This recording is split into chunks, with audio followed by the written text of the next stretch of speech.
Like father, like son. Kahawig na kahawig ng batang si Nate, ang daddy niyang si Nathan. O, di ba? Kaya kapag may nakakita sa mag-ama, ang laging sinasabi ng mga tao ay, like father, like son. Si Ida naman at ang mami niyang si Minda ay para ring pinagbiyak na bunga. Kaya ang bukang bibig ng mga kakilala nila, like mother, like daughter. Siyempre. Pero hindi lang natin ginagamit ang mga phrases na ito as an expression of the physical similarities between a child and his or her parent, kung hindi sa similarities nila sa pag-uugali. Children are likely to imitate their parents after being constantly exposed to their speech, their actions, and their mannerisms. Na-absorb kumbaga din ng mga bata ang values and belief systems ng mga magulang nila. Likewise, as children of God, nagiging kagaya tayo ni God sa pag-uugali dahil una sa lahat, inalis na niya sa atin ang sin nature at ang ipinalit niya ay ang kanyang righteousness.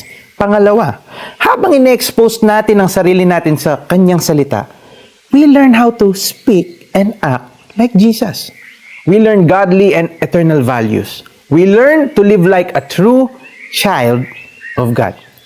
The Spirit of God changes us into the same image of God from glory to glory. So when we first believed in Christ, instantly binago ng Diyos ang ating spirit.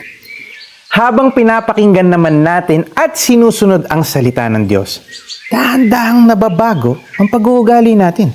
And as we submit and obey God, tsak, na mapapansin po ng mga tao, Christian ka nga talaga. Pray po tayo.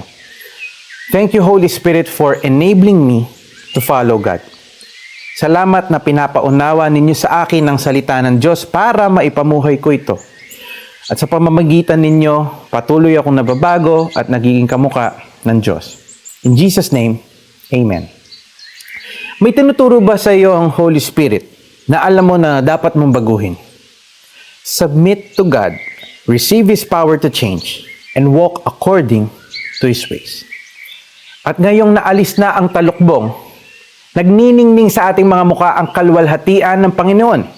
At ang kalwalhatiang iyan na nagmumula sa Panginoon, na siyang Espiritu, ang siyang magbabago sa atin mula sa isang antas ng kalwalhatian hanggang tayo'y maging kalarawan niya. 2 Corinthians 3:18. Anyone who is in Christ is bound to experience change sa kanyang isip, sa salita, sa gawa, habang sumusunod siya sa Panginoon.